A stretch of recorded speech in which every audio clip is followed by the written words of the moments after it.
Universo Diverso, com Luciana Neri.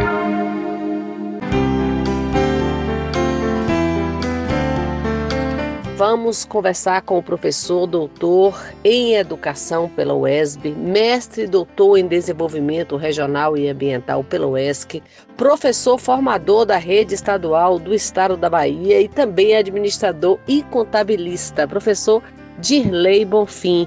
Um prazer, uma honra tê-lo aqui conosco no Universo Diverso.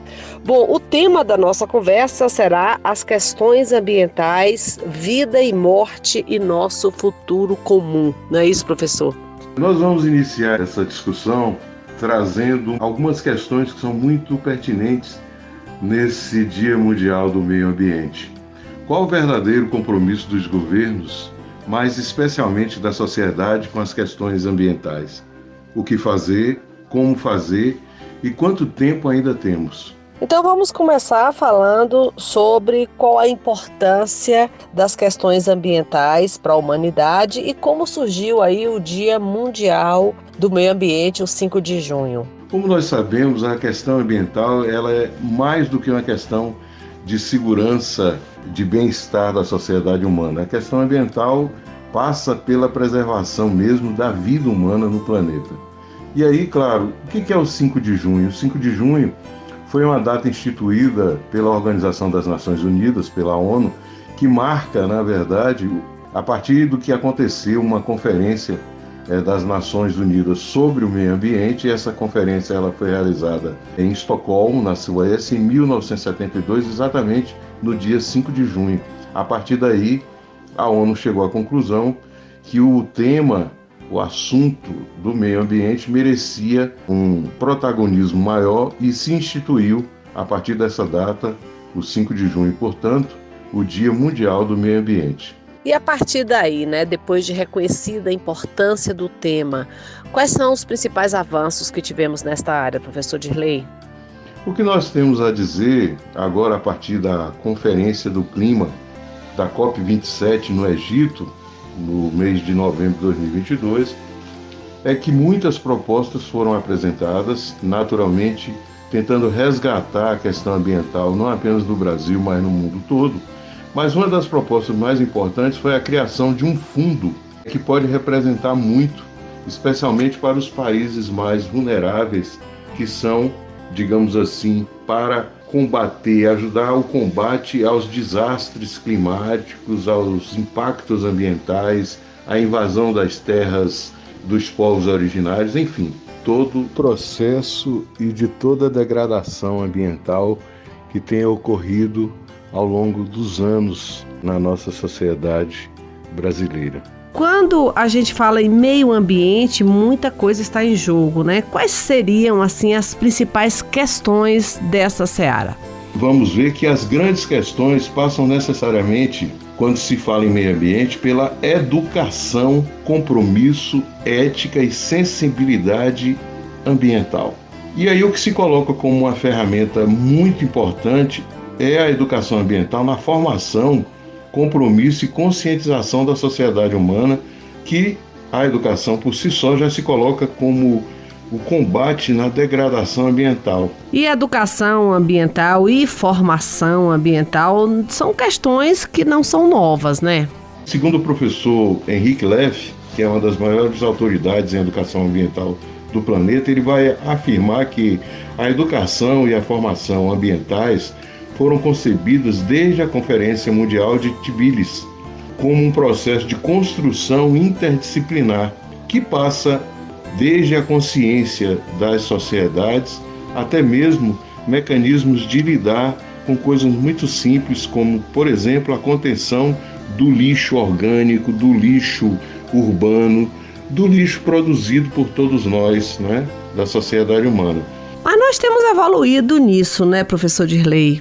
O professor Leff ele vai falar desses métodos holísticos para analisar os complexos processos socioambientais que surgem nessa mudança global, portanto, numa tomada de consciência da sociedade humana, que nós precisamos tratar o meio ambiente como nós tratamos a saúde humana. O meio ambiente maltratado significa degradação do próprio ser humano, porque todos nós somos dependentes do meio ambiente, portanto, da mãe natureza. É ela que dá ao homem todas as possibilidades. E claro que o professor Leff, ele tem uma preocupação com essa degradação e, portanto, a gente deve ter essa consciência ambiental mais alavancada com o processo da educação ambiental. Os problemas ambientais no Brasil não são poucos, né, professor? No Brasil, nós temos sérios e graves problemas na questão ambiental. Esses problemas eles se arrastam durante décadas e, em alguns períodos, se agravam. A questão ambiental não apenas com relação ao desmatamento, mas é muito interessante que a gente possa avaliar de quem é verdadeiramente a responsabilidade pelas queimadas em todos os biomas, especialmente na Mata Atlântica, na Floresta Amazônica, no Pantanal. Enfim, são graves e recorrentes os problemas ambientais nessas regiões todas. E não só desmatamento e queimadas. A invasão dos territórios indígenas, com o garimpo predatório e criminoso, que são de áreas de preservação ambiental e que são áreas garantidas pela Constituição de 88 aos povos originários e que estão sendo invadidas e que foram invadidas e que estão sendo degradadas em função da ganância dos garimpeiros e dos grupos econômicos que estão financiando esses garimpeiros na busca, digamos, mais do que desumana pelo ouro, sempre o ouro capital, o ouro e o garimpo ilegal e a degradação ambiental, que são questões que nós temos que discutir, nós temos que trazer à pauta das grandes discussões. Mas com a ajuda da tecnologia, isso tem sido melhor monitorado, pelo menos, né, professor Dirley? Os aparatos tecnológico e cultural dos séculos 20 e 21 deram uma visibilidade nova às questões ambientais. E aí a gente começa a perceber que deve haver uma harmonia e uma compatibilidade entre a promoção do desenvolvimento social e econômico e a preservação ambiental. E aí entra no jogo o agronegócio, uma questão polêmica, né? No fundo, as populações elas não são contra o agronegócio, elas não são contra que se plante em grande abundância para a população mundial. O que se é contra e que se combate e deve ser combatido é a utilização de instrumentos como o agrotóxico para viabilizar essas culturas em detrimento, muitas vezes, da saúde humana.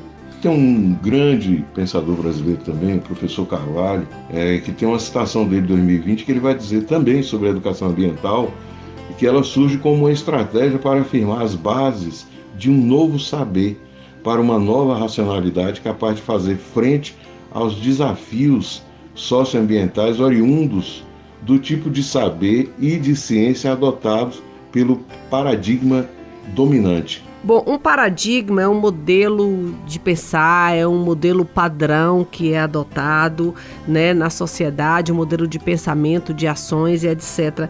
Qual é esse paradigma dominante, professor Dirley? O paradigma dominante, gente, é o paradigma que está instituído pelo capitalismo a partir da Revolução Industrial, que é de uma sociedade do consumo. E as pessoas precisam ter essa consciência que nós consumimos muito mais do que nós precisamos.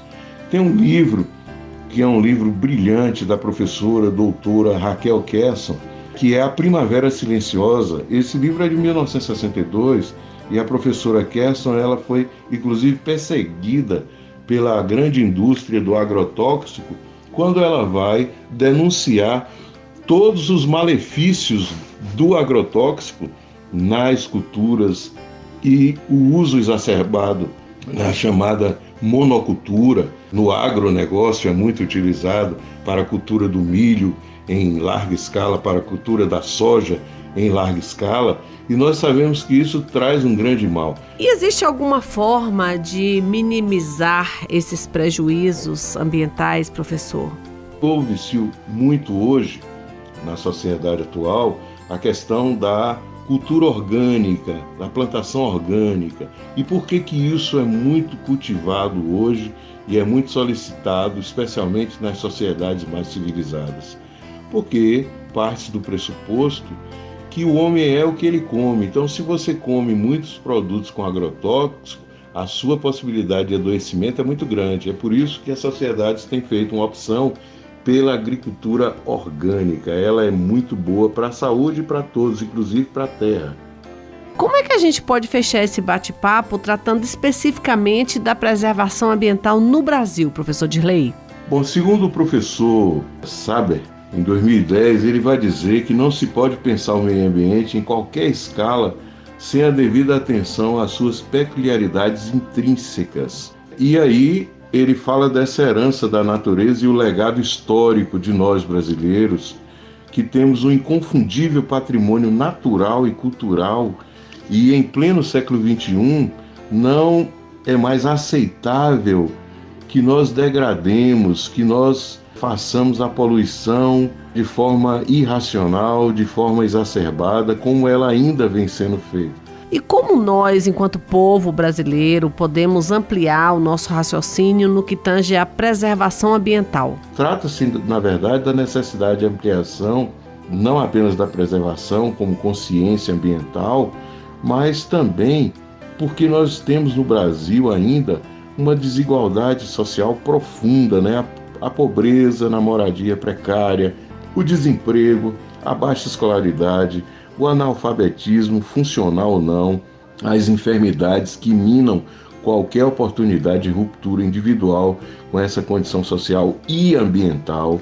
E claro que essa imediata sobrevivência prevalece ainda sobre as demais desejos e vontades, uma fragilidade na organização e na mobilização de políticas públicas, né, para que os governos possam oferecer melhores condições de vida, de saúde pública, de saneamento básico para as populações e para, especialmente, que o governo possa potencializar a educação e, mais do que isso, a educação ambiental, para que as populações possam ter a consciência de que elas não podem estar continuando nesse processo de degradação da natureza. Em suma, precisamos ter mais consciência do nosso papel na preservação, mas a gente também precisa de uma intervenção governamental nesse aspecto, ambos insuficientes até aqui.